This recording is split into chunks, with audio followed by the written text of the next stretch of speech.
Namaku Ica. Aku dan sahabatku berulang tahun di hari yang sama. Kami berangkulan penuh kasih, sebab tepat hari ini kami berusia 17. Sweet 17 yang paling ditunggu-tunggu untuk meninggalkan jejak kenangan paling berkesan bagi sebagian orang. Akan tetapi kami memilih melaluinya dengan sederhana, mengaminkan doa satu sama lain, lalu bertukar kado. Ritual yang sudah beberapa tahun ini kami jalani bersama sebagai sahabat. Ya ampun, Ca, ini bagus banget, ucap Sophie setelah membuka kado pemberianku, berisikan jam tangan yang sengaja kutitip saat mama pergi ke luar negeri beberapa waktu lalu. Tiba giliranku membuka kado dari karibku itu. Ini pasti buatan ibu kamu kan? Semeringah aku mendekap sebuah sapu tangan dengan bordiran yang sangat indah. Sophie mengangguk. Kamu suka nggak? Maaf ya, Ca, aku cuma... Pi, aku suka banget. Sophie menghela napas. Syukurlah kalau kamu suka. Bagus nggak, Ca? Tanya Sophie seraya menunjukkan sebuah gelang dari anyaman benang warna-warni di tangan kanannya. Bagus. Ayahku yang buatkan. Ini kado dari ayah, Ca. Cantik ya? Entah rasa apa yang menghinggapiku seketika.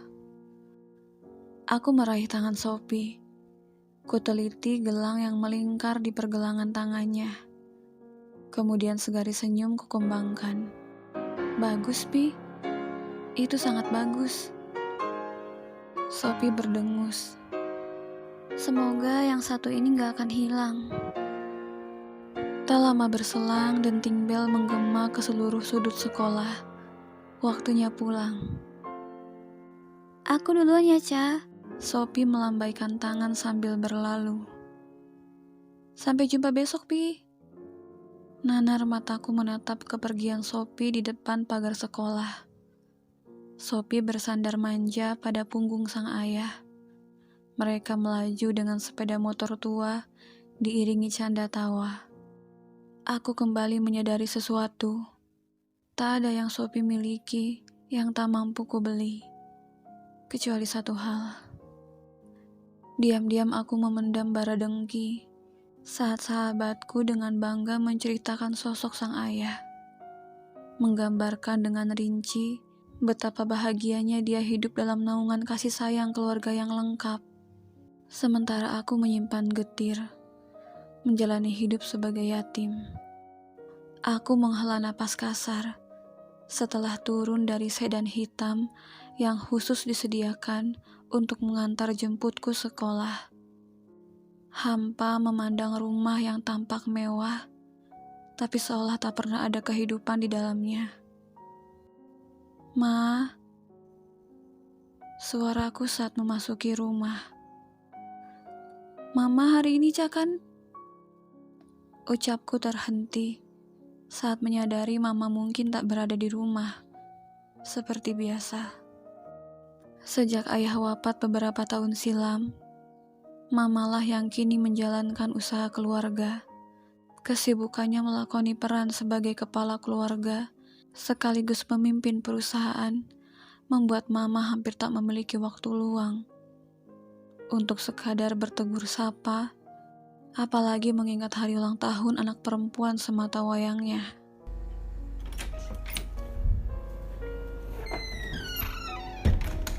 Berderit suara pintu saat aku memasuki kamarku dengan lesu. Ayah ingat hari ini ulang tahun Ica kan? Ayah belikan Ica gelang. Mana ya, mana? Seperti orang gila aku berbicara pada cermin setinggi tubuhku. Mengelurkan tangan pada kekosongan di hadapanku. Bagus banget. Makasih ayah. Ica suka, Ica suka. Soraku seraya melompat-lompat di atas tempat tidur yang empuk. Pada kenyataannya, tak ada gelang atau apapun melingkar di tanganku. Ica, sayang ayah, Aku terduduk. Tanganku meraih bantal guling lantas kupeluk dengan erat. Seakan benar-benar ayah yang tengah bersamaku saat itu. Ica, rindu ayah. Linangan jatuh dari mataku. Semakin deras, aku terseduh hingga tertidur dengan seragam dan sepatu yang masih melekat di tubuh. Keesokan harinya, Gelangku mana? Sophie terlihat panik. Ia memeriksa tas hingga kolong meja dan kursi. Aku memperhatikannya dari celah pintu kelas yang sedikit terbuka. Teman-teman, ada yang lihat gelangku nggak? Tanya Sophie di muka kelas. Kompak teman-teman kami menggelengkan kepala dengan jawaban tidak. Sophie beringsut duduk di balik mejanya.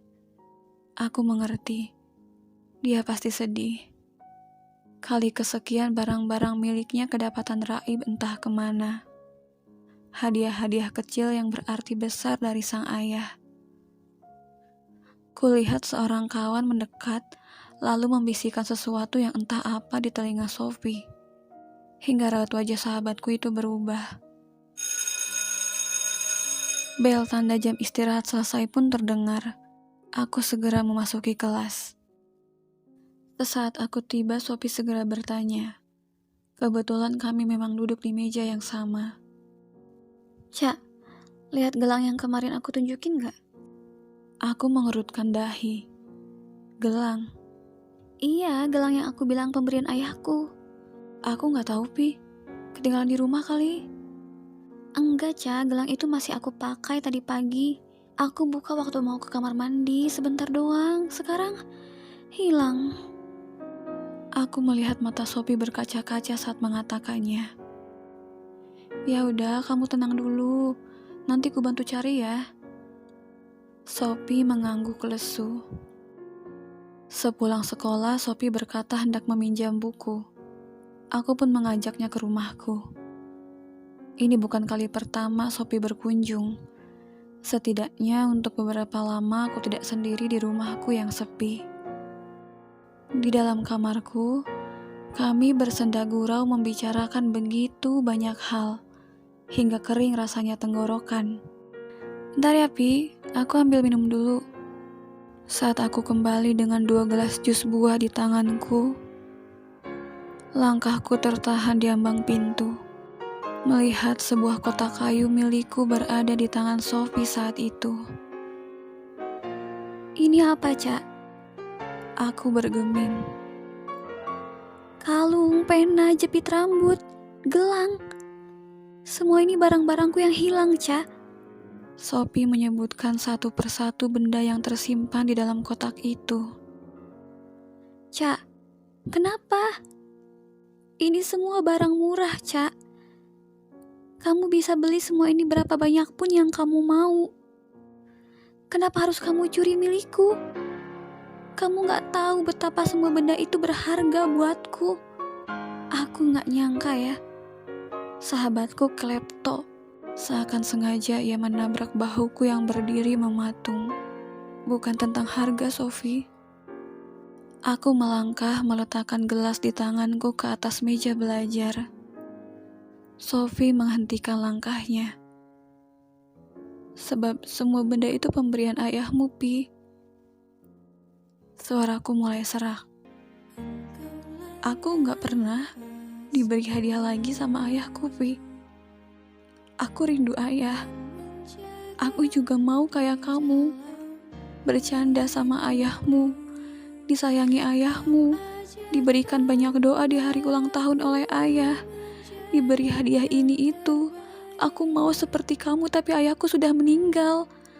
Ayahku udah gak bersamaku. Sophie berbalik, melangkah lalu berhenti tepat di hadapanku. Itu sebab kamu hanya melihat ketiadaannya, Cak. Aku tahu mungkin tak semudah itu. Sebab puji syukur ayahku masih ada bersamaku, tapi coba saja kamu anggap ayahmu ada, tetap bersamamu, dengan atau tanpa raga yang panah. Sebab sebenarnya kamu pun adalah dia. Dirinya yang memecah membentuk manusia baru yaitu kamu. Dia bersamamu bahkan tanpa jarak, Ica. Aku tertunduk. Jangan tempatkan ayahmu di tempat terjauh, Ca. Apalagi di tempat yang tak terjangkau olehmu. Aku semakin terisak. Ca, Sophie menangkup wajahku yang basah dengan kedua tangannya. aku gak bisa gantikan ayahmu. Tapi aku sayang kamu, Ca. Selamat ulang tahun. Sekali lagi dariku. Bisakah kamu anggap ini ucapan dari ayahmu? Aku berhambur memeluk Sophie. Kami berdua pun menangis. Maafin aku, Pi. Kita udah lama berteman, bahkan lebih dari itu. Orang tuaku juga orang tuamu, Ca. Terima kasih, sahabat. Maafkan perbuatan konyolku atas dasar iri hati. Seperti katamu, aku tak akan lagi menganggap ayah berada di tempat yang tak terjangkau olehku. Ayah ada. Ayah selalu bersamaku.